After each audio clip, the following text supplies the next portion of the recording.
Welcome to another episode of the Carry Trainer Higher Line podcast.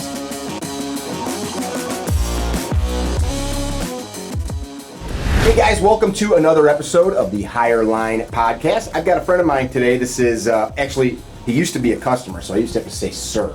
Now I buy shit from him. And now you can be yourself. This is Jeff Howard, and it's actually a pretty cool conversation we're going to have today. If you've ever seen us in any of our shirts, like the S12 shirt I'm wearing, or one of our shirts, which I know if you're watching this, you've seen them. You guys want to see me in a woman's small, probably, you creeps. This is the guy's company that makes them. And cool story. So many of you know that my early business life was construction. So years ago, I was trying to think of it today. I think it was like 14 years ago. And you should tell the story, actually, how it happened, is that how we actually even found you. Sure. Was, my wife hears your ad on the radio. And says, which is fitting for the conversation we were just having. Yeah, and she says, well, we need some work, and we don't know who to trust. We're going through all these newspaper ads, and we're trying to get quotes. Classic rock radio. And she turns in and she goes, how about we give Mickey a try? And I'm like, whatever you decide. I was in northern Minnesota with my son. We were visiting my brother, who was stationed in the Coast Guard, and you called me. I was walking around a grocery store. My brother was a 22-year-old in his apartment we were staying in. He had no food and toilet paper. So my kid and I are walking. I remember talking to you, writing down in the grocery store on my little notepad. Okay. Yeah. And and then the thing was that people kept telling us, no, we can't do that. We can't do that, and you're the only one that said, "Yeah, I can do that." And we did your basement. Did the whole basement. You did some bathrooms. You pretty much gutted our house, and you redid it. So that was funny. Very appreciative, but yeah, that's how it works. But but when I met you, your business had just moved out of your garage. You had just moved out of your garage. Yes, it did. You still had some equipment out there and some shelving and various apparatuses. Yes, we. Those were some lean times, that's for sure. I was telling Mickey, I've been in this industry for a long time, since '79. But to get started, I decided to start on my own after a few little rough patches, and like you said, in my garage, turned my garage into our shop, turned my living room into our office, and my partner and I and two other people got it started, and it's just taken off. I mean, fortunately enough, we had a lot of experience in what we thought we needed to do to get this thing off the ground, but never in my wildest dreams do I look at it today and say, yeah, 17 years later, you're going to have almost 75 employees and be in a 35,000 square foot facility with, everything going in the right direction. So, and just so people listening understand, sometimes I'll tell people about you guys, and they're like, oh, like the guy that presses the shirts, and that's not what you do. No. Actually, what we are is a manufacturer of screen-printed heat transfers, and what that basically is that there's silk screening where you direct a garment, directly screen onto the garment. Our process is screen-printed onto release paper, sent down a curing line, a dryer, and then what we do is basically deal with the retail sector, sporting goods stores, T-shirt shops, ad specialty, whatever, and we supply them with the actual images that they heat press themselves.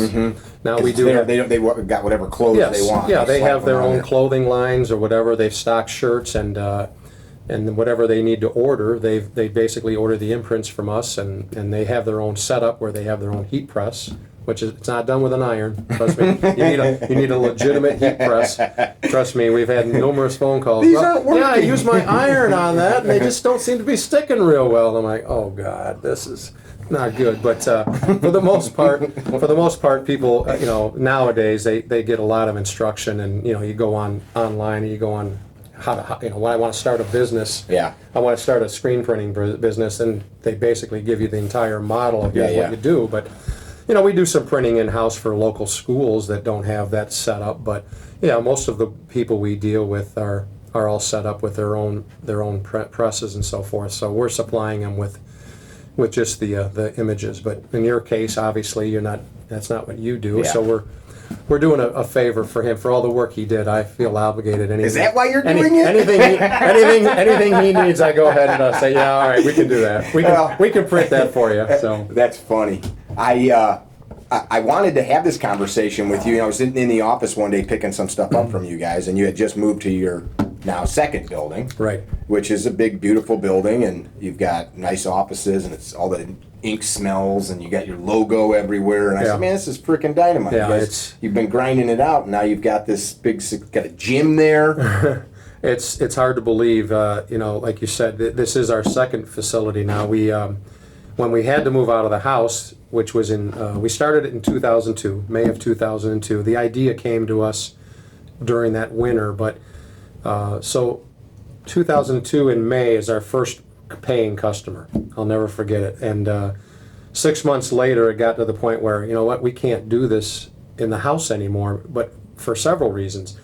We couldn't do it because the garage wasn't heated, and in order to dry some of these screens, we had to take them to a local car wash to wash them out, and then bring them back to the house to dry. But they weren't drying; they were just freezing in the winter. So it basically was out of necessity that we had to get out and find some sort of a small unit that we could do our production and at least have a couple of offices that would allow us to, be in there, take calls and whatnot. But it actually was very fortunate that worked out that way, because it was like we got to find something, and we moved into a facility down the road from where we are now that was, I don't know, it was about 1,400 square feet, and it was happening that my former basketball coach got into real estate about 10 years prior, and I'm like, let me give him a call, maybe he can find us something local. Next day he called me and said, I think I got something for you, come over and I'll meet you there at this address. And they showed us through, and my partner and I were like, this will work, this is going to work. And a year later we got into our second unit there. Yeah, you kept adding. And we kept adding, and it was just kind of out of necessity. We fortunately got into 8 separate units of about 1,500 square feet, because it just so happened that every time we needed another unit, it opened up, and you just pop a hole in the wall. Knocked a hole in the wall so we could have access to each one of them. That place was a maze. It was a maze, and that got to the point where, in addition to outgrowing it, it's like this, we can't keep doing this. Guys are walking outside in the winter and they're carrying screens down to the next unit, and they're, it's just so. When the decision came in it was, I think it was in 2016 when we finally said, we got to look for a big facility that allows us to have one area for production and one area for all the offices, because that's when, like you said, it wasn't like that. We were all over the map, and we just couldn't operate that way, and it was really starting to affect the production and whatnot, and just convenience factor. But we found this place about a mile away in Elgin on Holmes Road, and it was I don't know if you saw it before anything was done. It was just a wide open, empty warehouse, nothing. Yeah. So we did a total build out of offices and everything, and fortunately we moved in June, end of June of 17, and things are rolling. Man, and flies. has flown, and now we're expanding into yet another unit right next door, and again, they're knocking out a wall or hole in the wall for us so we can add another 10,000 square feet to where we are. And I mean, that's all good problems, but it's like I can't believe that it's continued to grow like this. It's cool. Shocked. It's cool. It's a really fun story when you think about it, because I never thought I'd be in this situation. I was hoping I could make a decent living and take care of the family. What'd you go to school for? Communications. Yeah. I wanted to be the play-by-play announcer for the Chicago White Sox. So just so you know. Really, that's what you wanted to do? That's what I wanted to be, and that's where all my schooling was. You got the voice, actually, just when you just said it, play-by-play announcer. Yeah. But I just didn't work out. It was a tough field to get into, and there's only one of those guys. Yeah, and I came home from school and I realized, you know what, I gotta get a job, and I got a call from one of my former high school buddies whose family was in this industry. That's how I got started. And in '79, I got a call from my buddy, and he was calling to tell me, of all things, hey, you're going to play softball with us again this year, right? On our team. I'm like, of course, And by the way, do you guys have any openings for work? I'm having a hard time finding anything in my field. And he goes, I think we do. So I came up and did an interview with his older brother, and started in the warehouse, just kind of learning a little bit. And the next thing I know, a year later, I was in the office. A year later, I was sales manager. And I stayed at this old company called Capco Lettering for, 18 years. Then we started that other investment that didn't go real well, but it's hard to believe. Like I said, I can't fathom when people people tell me all the time, you literally started in your garage. I'm like, yeah, it's kind of a feel-good story when you think about where we came from. The interesting thing, though, that I think a lot of people don't see is you in a car wash, power wash and shit. Yeah, that's just crazy. Stacking boxes up. I mean, I got my teenage son and his buddy driving a flatbed truck over to a car wash where people are like, what the hell are these? Everybody's in line to wash their car. Your stopgap, solution. And exactly, and a roll of $10 worth of quarters every day to you stop at the bank. We got all the chemicals. We're washing them out. We're using it, and the guy that's running the car wash is like, what the hell are you guys doing? And like, we explained it to him, and he, because he's probably grateful because we're giving him money every day. Yeah. But it got to the point where he says, "Well, if I know what time you're coming, I'll keep this particular lane closed so you can have access to it." Because you could roll in. We were over there every single day, and like I said, when it got cold, it just wasn't going to happen. But that's funny. It was a cool idea how it all fell into place, and we were just really lucky. So we started talking earlier before Drew got all the cameras set up, and we're talking about your marketing director. Is that the correct title? Correct. And she was saying, "Hey, give me a copy of the podcast." Yeah. And we were just talking about how fast business has changed. Not that I don't want to talk and lament like the good old days, because that's not what I want to talk about. But what I think you've done well, and I think the listeners would benefit by listening too, is you've either adapted yourself or you've found people to make the adaptation. Well, that's exactly what it is.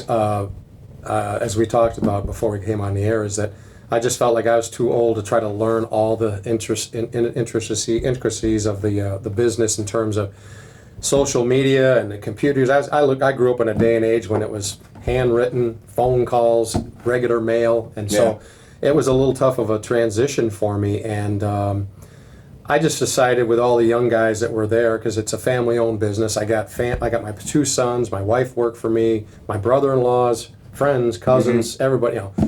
Almost the first 40 people that worked for me had to be related, I'm sure. I'm almost positive that that's where it came from. But yeah, I just didn't feel comfortable enough that I wanted to learn all that stuff. So I just said, I'm gonna rely on people that I trust, that they're gonna make good decisions. And certainly when it's your sons, and eventually I'm turning this over to them anyway, that they grew up in this era where they're obviously very aware of social media and the internet and all the stuff that is necessary, and that's now, as we talked about, that's how everybody does business. Yeah. If it had been doing my old way, we'd probably been out of business 10 years ago. But it's just fortunate that I have people that I can totally trust, and I do. I mean, I rely on them solely, and the only time I really ask them to come and talk to me is when they're looking to make some major purchases. Yeah. And they're asking, do you think we can afford to do this? And then I'll question, well, how do you think this is going to benefit us? How is this going to really help us if we go this direction and spend this kind of money? It's a good question. Or get this piece of equipment in. How's this going to help us? And they're very good. I mean, they do their research. It's not just like something on a whim. I really want them to do their homework and their research on what's going to be best for the company. And 9 times out of 10, they've been spot on with their decisions. And like I said, it's one of the reasons why we've gone from 4 people in the garage in 2002 to damn near 75 employees. Super cool. Yeah, it is. And like I said, I'm very grateful and fortunate that I have people that I trust. And an old saying from a guy, Robert Kraft. I use this story a lot, and I know not at the massage parlors, but Robert Kraft is the owner of the New England Patriots. Okay. He grew up in New England. Okay. All his life, all he ever wanted to do was own the New England Patriots. So obviously, did he come from money? He came, no, well, kind of some money, but what he basically decided was, I mean, he'd been well off, but maybe not to the point where the kind of money you need to buy an NFL team, but Finally, he got to the point where in, I think it was 94, he's able to buy the New England Patriots. So I kind of use them as a model of success for me, because one of the major things he's always said is when somebody asked him, well, what do you attribute all this success to? I mean, they've been probably the best and most successful franchise of any major sport over the last 25 years. Didn't know that. I mean, they've won 6 Super Bowls, and they make the playoffs every year. I mean, they've been incredibly successful. Part of it is that their turnover for their staff, Belichick's been there forever as the head coach. I don't know if you guys follow football or not, but anyway, what Kraft was asked one day several years ago was, why have you guys had so much success? You know, what makes you guys so different compared to everybody else? And he basically just said, well, you surround yourself with good people that have the same passion and commitment that I had. That's how it works. He says, I'm not that smart, and I had enough knowledge and common sense to know that if you're going to do something right, you need to have good people with you. And that has definitely been my motto, and how I felt is the people that I've entrusted have been incredible, and I don't see it changing. I just, like I said, they all want the same thing. They want to be successful, and they want to take care of their families, and I think they all realize they got to work their asses off, and they do. And I'm all on board with it. But I just use that, and I tell our staff all the time. I said, you know, it's not about me, it's not about you, it's about all 75 of us. That's how we're going to be successful. Riding for the brand. Yeah, I mean, everybody's got to be on board. I mean, you may not always agree with some of our decisions, but the bottom line is whatever we're doing, we're trying to do it for the good of the company. That's what it's all about.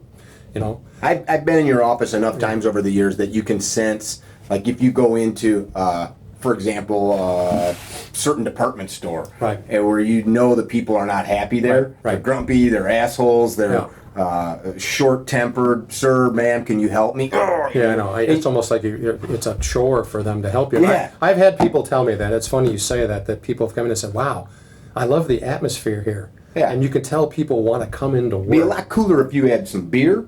But yeah, well, certain offices do, but it's not necessarily.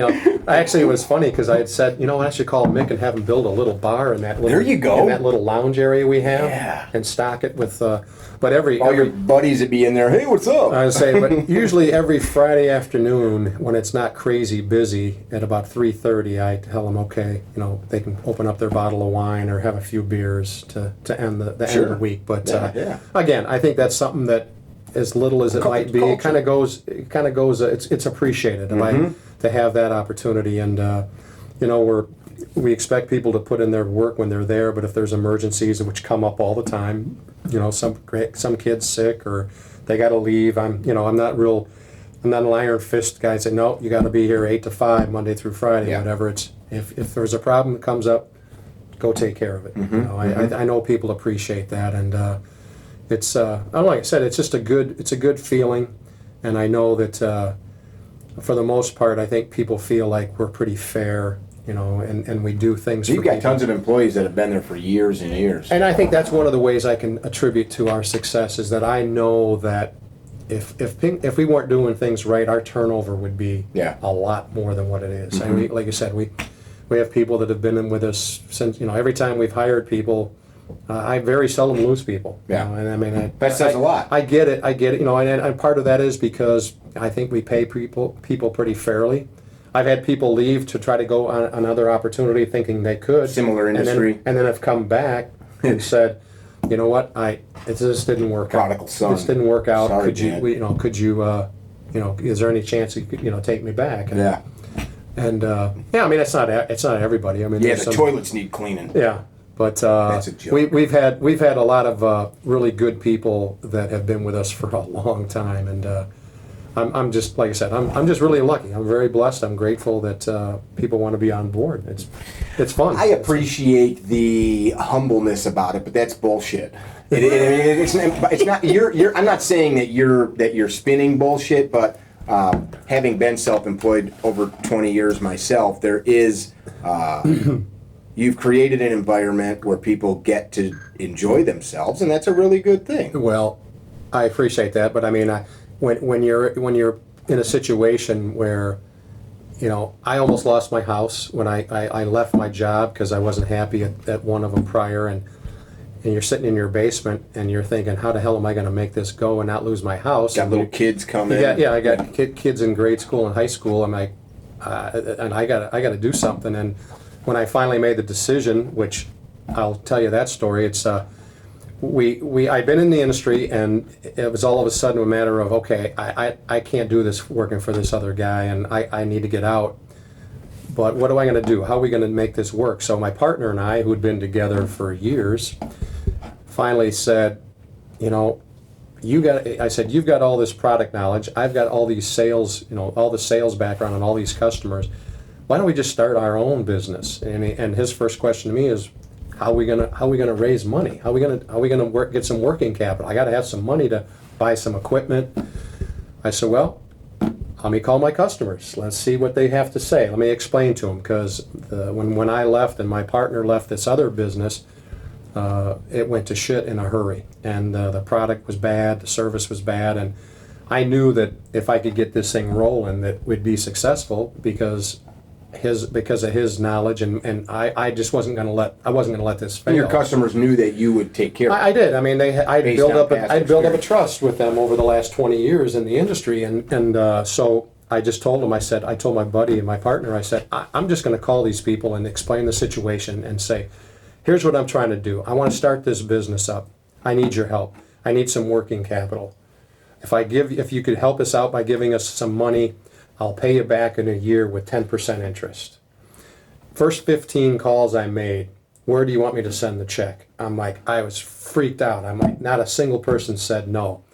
And I'm like, these are people that you've done these are customers. These aren't just people, random people. Yeah, these are people I've with them. I've gone through a lot. I've helped them out. I've bailed them out. They did trust me in this industry, and I just thought I wouldn't get that kind of response. And within a week, I was able to come up with 20 grand, and this was 20 years ago. This is 20 years ago, almost. And right away, my partner started contacting our suppliers that we had known and said, "Hey, we're starting this up again." And all my customers were like, "Just let me know when you're starting. Let me know when you're starting." And so I just hit the phones for days, 14, 16 hours a day, telling people, I'm starting it up again. Like, as I tell people, we're getting the band back together. Mm-hmm. But and the company you were working for folded? It folded 6 months afterwards, and I'm sorry that happened, but it was, I knew these people were going to come on board with me just because of my relationship with them, and like I said, my partner's amazing ability with the product and so forth. But it took some time, and like I said, we finally opened it up from the garage in May of 2002, and it just, like I said, it took off to the point where I just, it's hard for me to fathom what happened. I mean, not only did we have to get out of my house for 6 months because of the weather, because we couldn't do that, but I couldn't, Dee was like, too many clients. My wife Dee was like, you need to get out of here. This is getting crazy. And I'm like, yeah, I know. We're working on it. UPS trucks coming and going. UPS trucks pulling up the driveway, and people coming in and out of the house, and it was pretty cool to see the whole thing, progress. But I just couldn't believe it. From an outsider looking in, so you're a sports guy, you're a basketball coach, you played basketball. Right. You played in college too, right? I did. And if you were just to sit watching a documentary or watching this, you'd listen and be like, hey, it makes sense. Yeah. Directed effort towards a focused goal, good people, good customer service. That it worked, just like a team, right? You guys, and that's a great point, because I really feel that my sports background has really helped me in this industry with my focus, commitment to team goals. People that play sports are just committed as hell. I mean, you want to be good at something, you got to work your ass off. And I just realized. I mean, I knew in May of 2000, or prior to May of 2002, if I want to make this work, I gotta really get my ass on those phones. And a couple of nights, Dee would come in my front room where I had my office set up with a phone and a card table and a folding chair, and I'm literally passed out on the table at like 7:00 at night after making just grinding calls and calls and calls and just letting people know what's going on, that hey, we're going to be up and running, and but it's like, I didn't want to fail. I mean, I felt like what happened was it just should not have taken place, because the other company was successful, but it just didn't work out. Guys just didn't see eye to eye with us, and I knew we could make this thing. I knew we were going to be successful if we could just get it launched, and because I wasn't going to let it fail, and neither was my partner. That goes a long way. You hear sports analogy. You hear people talk that won a gold medal or won the race or whatever it was. They tasted it. They saw it. They knew it. Didn't matter what you or the opponent or their wife or whoever said. They saw it and could go. I mean, like you said, there's so many similarities to sports for this business. For me, that's scary, and I knew that. What do you mean? Well, I mean, as far as I knew that if I put in the time, I mean, okay. if I wanted to be good at something, it's a law of nature. Yeah, I mean, it wasn't going to be handed to me. I didn't expect anything to be given to me. I knew that if I wanted to turn this around, and especially when you get to the point in your life where you may lose your home, I mean, that's kind of scary. That kind of puts start to define what kind of man you are. You need to, because at that point you don't feel like you've taken care of your, you're going to lose your home. Now what are we going to do? It got to the point where to manage things for me, because I don't know if I told you the timetable, but I quit my job in 2001 at this other facility. So from November of 2001 until May of 2002, I wasn't working. So I literally was delivering newspapers in the middle of the night to bring $200 a week home. I mean, I was getting up at 2 or 3 in the morning. And one of the best stories I can tell is one of my sons, who was in high school. He was a senior in high school at the time, and he was one of the guys that would take the screens to the car wash. And he would hear me get up at 2 or 3 in the morning and drive and get up and go to the get the papers, deliver the papers. And about 4 or 5 years after we got going and we were established, he says, I got to tell you, that hit home for me to see you get up at 2 or 3 in the morning every day for 6 months and deliver papers just to bring home a couple $100. He says, I vowed I'd never see you do that if we got this thing started. That's good shit. Yeah, it was great, because he was the one that I always questioned his work ethic. But he said, I'm never going to see you deliver another paper. And he says, I'm never going to see you go back. We're taking this to the next level. How old was he at that point? He was 18. Well, he was a senior in high school, so he was 17. Yeah, he was.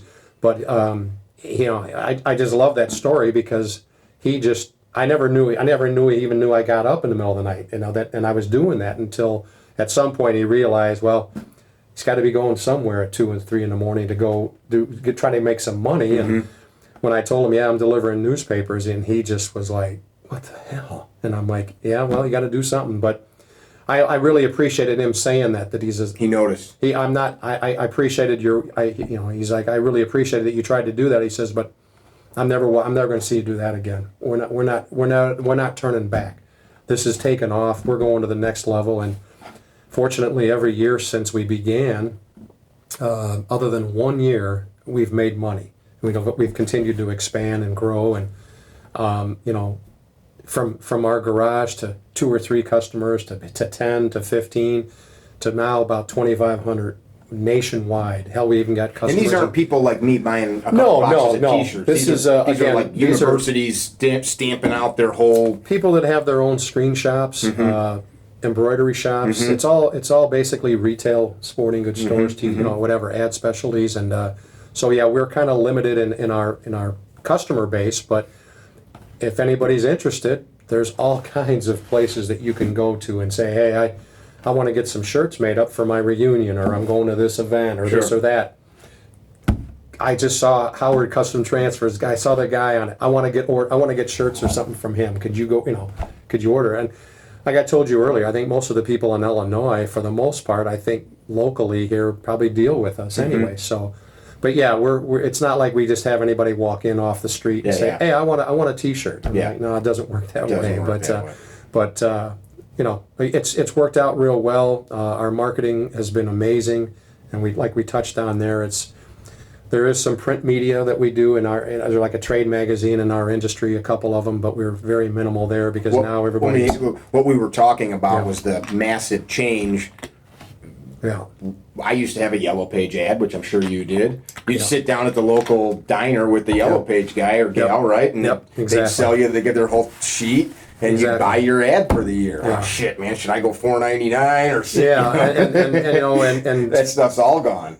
And that was, like I said, the talk about, as mentioned to you, that the industry passed me by. That's a perfect example. Yeah. That's where we advertised. Yeah. That's where we got our business, other than maybe word of mouth. But now it's Google, and we're on Instagram. We're all over the place. And in the construction biz, there were so many guys that started their own company, and it was a guy with a truck. Right. And I remember one of them I worked with. That guy I worked with, his metric of the person having any level of real success was, are they in the Yellow Pages?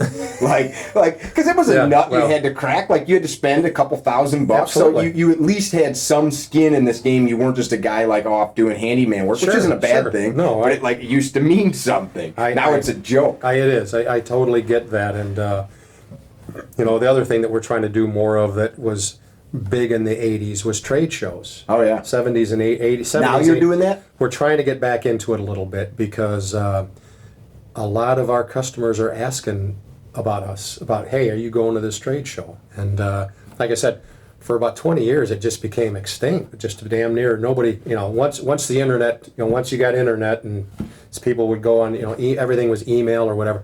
Nobody wanted to physically go to a trade show. To do what you and I do, which is talk to people. Yeah, and now it seems to be coming back, and we've gone to a few, and they've actually been very successful. Big pendulum swing, where we got to the point where we didn't have any, or didn't have to have a lot of face-to-face contact, but then you start to get, there's no relationship. Yeah, well, and see, that is a great point, because one of the things that I insist all these years is, I have an actual receptionist, somebody that literally picks up the phone and talks to you every single time.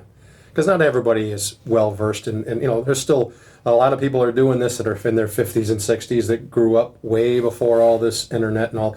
They still aren't comfortable. Sure. They still want to call us. So I have a receptionist who I've said I am never going to not have a receptionist, because I want that one-on-one contact. I want people to hear a human being. Yeah. Nowadays you call anybody, press 1 for this, press 1. You don't ever really even talk to somebody except for maybe 5 minutes later. And then, like you said, then you get some surly person. How can I help you? Where I've got a receptionist who immediately transfers that to a particular salesperson, and I'm like, you are picking up this phone. Unless you're in an absolute emergency, I want people to know that there's somebody on the other end of the line that's going to answer your problem. Or take care of it. Over the years, I've always asked people when they would hire us, why'd you hire us over the other people you've visited with? Just because I wanted to know. Sure. And almost without fail, one of the things they said is you answered the phone. It'd be, Bob's Construction, I'm out on a job, leave me a message, which... I get that. At a certain point in history, cell phones weren't always the thing. Right. But as long as I've had a cell phone, I've always advertised that, and it's work to do it to always be accessible. But that's what you would want. I absolutely did, and like I said, I just didn't want people to say, "God, not another company where I got to wait 5 minutes to actually try to talk to somebody." So. I'm a real stickler about it ever since I've been in this industry in '79. We've always had a receptionist, and I'm not getting rid of them. The younger folks, though, and I'm not that old, but the younger folks, so like in all the social media stuff, I get sometimes hundreds of messages a week. Hey man, what blah blah blah did I just see in that video? And it's written text. Oh. So all of these apps like Facebook and Instagram, you can send a voice message back, and it's not that I'm wanting them to hear my voice. I don't want to type, so I can just hold the little microphone button and just say, hey man, thanks for the message, blah blah blah blah blah. Yeah. I'll have people occasionally, younger dudes will respond, what's up with the voice message, you weirdo? It makes me laugh, and I'll respond with another voice message. I don't want to sit here and type to you. See, that's really funny, because one of the things that I did when I was in sales back in this industry early on in the 80s and 90s was, before emails and cell phones and all that, I would always call my customers, especially new ones, and just, after about a week and say, hey, just Jeff Howard calling you back. Just make sure you got your first order okay. Really appreciate it. Hopefully we can be of service to you again. So when I started this business in 2002, I said, I'm not going to change that. So what I still do now, and it's a larger scale because fortunately You get 2,500 people yeah, call. but every single new customer that places an order with me, I reach out to them with a phone call, not an email. Sure. That's old school. I like it. And it's funny because I'll get some people, and it doesn't matter if I don't care if I get their voice. And it's not the thing I want people to understand. It's not fake. You're not doing it No, because no. you want them to. It's not contrived. Oh, the owner called me. Yeah, you are it's- genuinely caring and want to make sure that things are right. It's how I grew up in this industry. I mean, and I feel like that's the type of person I am anyway. I'm very personable. I like to talk to people, and I just feel like emails and texts are sometimes just a little bit. There's not enough genuine. If I'm calling you, There's no inflection. yes, You know, and so. Like I said, I don't care if I even get your voicemail. I'm leaving you a message and I'm telling you who I am and I'm thanking you for your order. And Jody, who is our marketing director, says, you have no idea how many people respond to that. Wait a minute, the owner just called me and left me a message. That's awesome. No one's ever done that. Yeah. And of course, the older people that I actually get to talk to, they're like, it's funny, I talked to a guy last week, he goes, you must be in your 50s or 60s.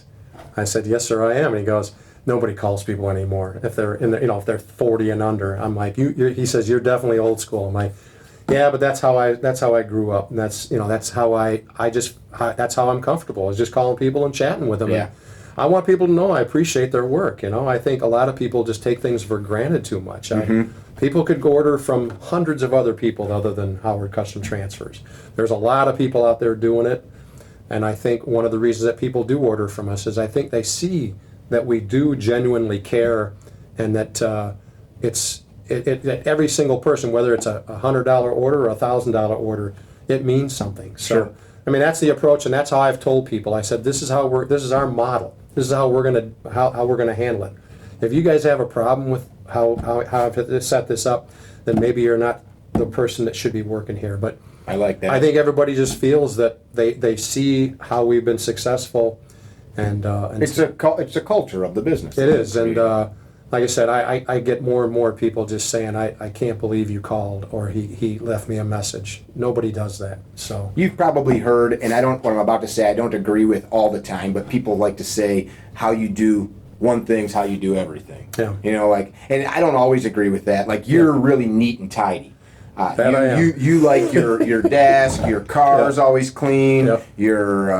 it's just your brain works. My wife's like that. Her Yeah. brain works good when, like, if my wife came down here and saw that I've got these wires and shit below our line of sight, she wouldn't She'd probably like have it. a She'd fit, want it yeah. all wound up Yeah. nice. But like, sometimes people say, oh, if your desk is messy, your whole life's probably a mess. I don't think that's always true, but where I'm going with that is like that permeates you. well, that's a great question, because in this industry and how I started out, when I guess I was 24 when I got in this industry. So I was young. I was out drinking and having a good time, and as a job, but this job made me have an incredible attention to detail. So much proofreading, so many readbacks, so much, and it just changed. Because if you print it and it's wrong, you're... now we got to redo it at no charge. Now we're losing money. So it really made me become a type A personality, and people will tell So you you that. weren't before. I wouldn't say I was that drastic as I am now. Like you said, you've been in my office. If there's something out of place and you were to if you were to move something, I'm like, oh, that's got to put that back on. But like you said, you don't find papers all over my desk. Yeah. That's not how I operate.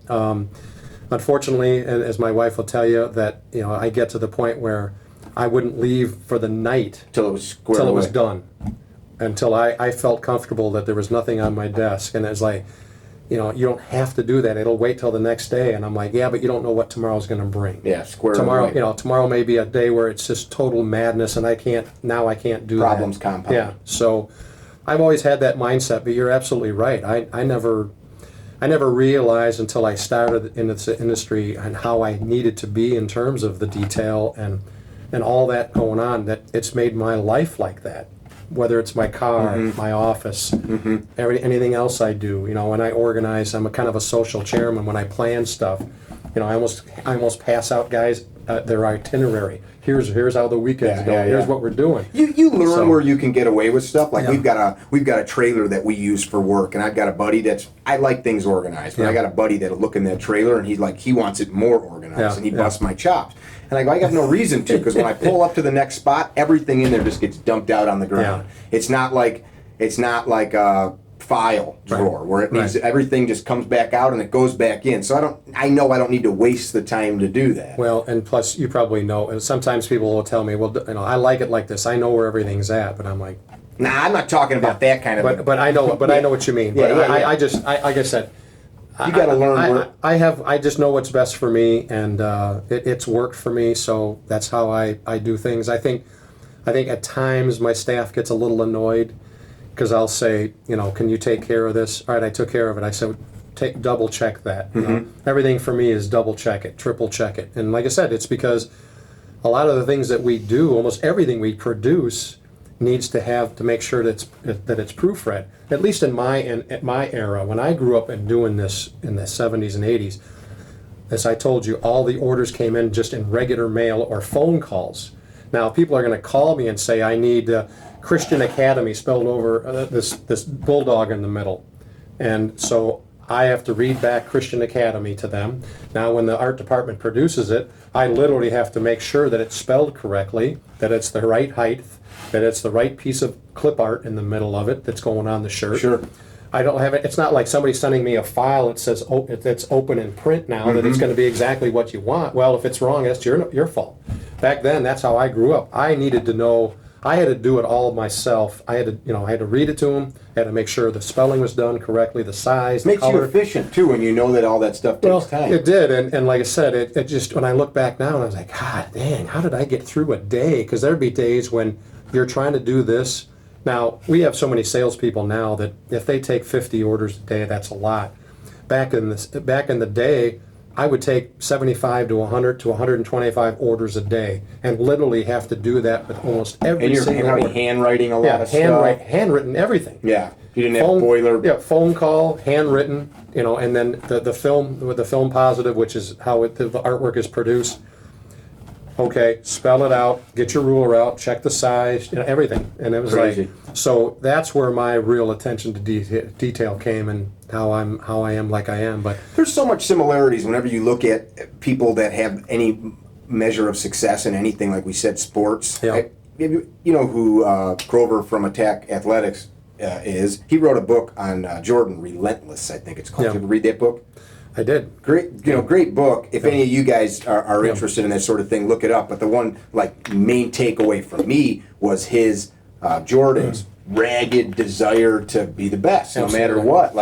As a kid, his friends are out chasing girls. He's shooting free throws. They win the championship. His buddies are going to go party in Hawaii. He's right back to the gym training. I mean, and here's a guy that got cut from his high school basketball team. So and go from that point to being, without question, or at least in the category or in the conversation, one of the top 3 players of all time. Yeah, one of the greatest athletes of all time.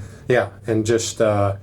Probably as competitive as a person as people I've ever met from what I hear. He's just, like you said, he's relentless in his desire to be the best. Yeah. And I mean, I wouldn't go that far with me, but I just felt like I wasn't going to fail, just because I could see where potentially things were going to be really bad for my family. And like I said, now at least that we're in a situation where we're a lot more comfortable, it's a little different, but still, the same approach still stands for me, that, you know, I'm not going to let up. And I've even asked our guys that, you know, okay, here we are, we're one of the top 3 screen printing, you know, custom screen printing transfer companies in the industry. What do we want to do? Are we content with staying where we are, or we want to take this to another level? Because if we want to take it to another level, that means even more of a commitment from you guys in particular. And they're all on board. I mean, they all want to That's see cool. us take it to another level and increase our sales, and I think they realize what kind of commitment that's going to take to get us there. Because I said, I ain't got much left in the tank. You know, I'm going to do what I do, but I'm those days of working 14 or 16 hours for me, they're gone. Yeah, you put your investment in for the rest of it, Yeah. yeah. That reward. Yeah, I'm.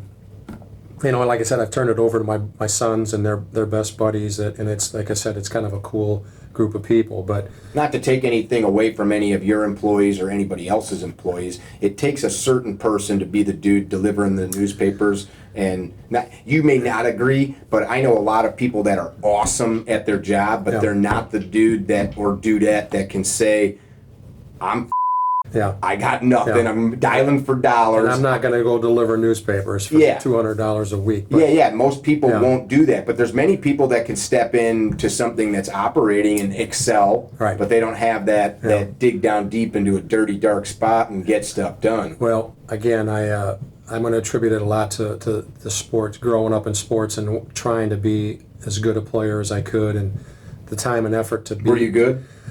I did okay. Yeah. You know, I played 3 years of high school basketball. I played junior college. I got a scholarship. Where'd you go? I went to, I started out in St. Charles High School. Graduated in '74. Went to ECC and had a lot of success in all areas. And I went to Loras College in Dubuque.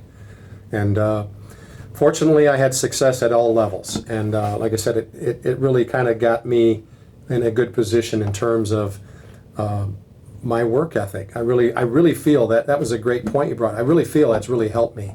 Yeah. And not just in my own personal situation, but just everybody understanding that it's a team. You know, it's nobody's going to be successful here unless everybody does their part. Yeah. You know, that's another line that I use a lot from Bill Belichick, again, New England reference. All he ever says is just do your job. Do your job. Do your job. That's a good line. And really, anybody that ever gets hired, and I meet them eventually. I mean, I don't do a lot of the interviewing anymore, but eventually I ask after they've been there a few days to come in so I can meet them. And that's another thing I do too, real quick. Every morning I go around and say hello to everybody, every single person in the building. That's just who I am. But I dig that. so when they do come into my office, I really say there's only a couple of rules here. Show up on time, enjoy your work, and do your job. You do those three things, you're going to be successful here. You know, if you're going to be late, you're going to take this for granted. And, you know, I think a lot of people now at our work understand, hey, if they're not pulling their weight, they're going to get yelled. Somebody's going to get on their case. You know, I don't have to do that anymore. Everybody realizes the kind of place it is that we have a good time. We enjoy ourselves, but when there's time to do the work, do your work. Do your work. Do your work and go home. I like that. Just enjoy the day, do your job. What was his saying? Do your job? All Belichick ever says is just do your job. Do your job. I And, like that. Drew, there's the title. Yep. So Got it. I like I said, it's some of that stuff is carried over for us, and you know, I think we live it every day. I really do. Like I said, I'm one of the luckiest guys with the kind of staff that we have. But Would you change anything? Going back to 2000-ish? Boy, that's a good question. I don't know. I mean, it all worked out so well. I guess I wish that the previous venture that I went on would have worked, because it was working until one of our investors decided to change some things. Don't you think, and I cut you off for a reason, Yeah. don't you think though that like that story of your boy seeing his old man go to the newspapers in dark Yeah. dark 30 wouldn't have happened. He wouldn't have learned that lesson. Well, and you're right, absolutely. So in retrospect, I would say that I'm glad things went the way they went. Yeah. Because I wouldn't say, you know, and part of my concern, and I think I was guilty of it too, is you get comfortable, and sometimes you get complacent in your workplace, and that you've been there a while, and yeah, you know, I don't want to get out of my little comfort zone. I don't want to make that phone call at 4:30 on a Friday. Yeah, just take a message, and that's just, you know, what I went through. what I feel I needed to do to be successful, it's helped me. Sharpened It helped me. And I had another story. This was about 10, 12 years ago. It was a Saturday morning, and I had gotten a message. I wasn't in the office Friday afternoon, but I had gotten a message from a potential new account. So I said, I could wait till Monday, but let me give it a shot. Let me call this guy on a Saturday. And he answered. And the first thing he said to me was, wait, you own the company and it's a Saturday and you're calling me? That when you say these things, and it tells me that in your industry, people know the name. To most people listening, no insult to you, it's a very niche market. It'd be like if Ford was calling me or something. Like I said, I at that point too, and at any point, I want their business. Yeah. I want an opportunity. That's how I exist. Yeah, I want the opportunity to service you. So if I were to wait till Monday, it may have been too late. Yeah.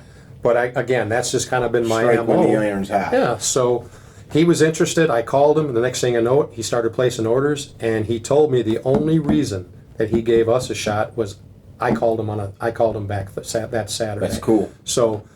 And I think he might still be a account of ours. Sometimes they come and go because some of these businesses, are kind of family owned, or they just little mom and pop shops that just don't make it. But again, the work ethic was instilled in me pretty early with sports. But I was humbled by almost having nothing for a while there. I think when you've had nothing, you really appreciate customers. I've definitely ruined relationships with customers from not doing the right thing. So I would never suggest like I've always retained everybody, but you don't realize how important little silly things are. Not silly, but to you were just getting after it. You had a few minutes, but to him it was a big deal to him. And like I said, even to these people that I call now, now I know that it's appreciative. I didn't do it initially for that. I want to get them to say good things. I did it because that's how I grew up. That's how I learned to do this. That's what I felt was a successful salesperson. You call people, you thank them. Mm-hmm. Why wouldn't you? Yeah. You want to keep making a living. You want in our business, it's all about the repeat business. Yeah. We can get anybody to maybe give us a shot one time. But you want them coming back every month or two. Were they so amazed at how well they were taken care of, and the product was unbelievable, and we got it faster than we've ever gotten it before? That's one thing. And then to have a call saying thank you, maybe you get lucky and they turn it into an account that does $100,000 worth of business with you. You just never know. Mm-hmm. But I don't know. I think I'm not saying our model is works for everybody, but for what we do here, there's a lot of takeaways there that I think people listening, I get tons of messages from guys that young dudes starting out in life, and they're trying to navigate through do I do this, do I do that, do I pay this person to go to a seminar, and there's so many tidbits in there of you and your partner. Here's our goal. Here's what we're going to do. Here's how we're going to do it. I'm going to take a big leap of faith, start getting on the telephone, dialing for dollars. Yeah. But it wasn't just random, because there's people that do that and they don't have the wherewithal to back up what they're saying. It was, it's funny you said that. I just thought of a story that I was telling you about. I was in my basement with my partner in the winter of 2002 before we had put together this plan. And we were starting to crunch some numbers about what do we think we could possibly do in our first year. Here we are starting from zero. And you're breaking it down. Do we think we could literally make $100,000 in the first 6 months of our existence? So we think, that's a small number when you think about things, but for us, it was like that would have been a lot. So I had a friend who was an accountant, and she came to our house and she says, I'm going to bring my boss with me because I want him to see your business plan and what your expectations are for this first year. And when my partner and I sat down, I said, I said, Jim, that's my partner's eyes, we can do this easily. We'll do more than double this. I guarantee you that. I know we will.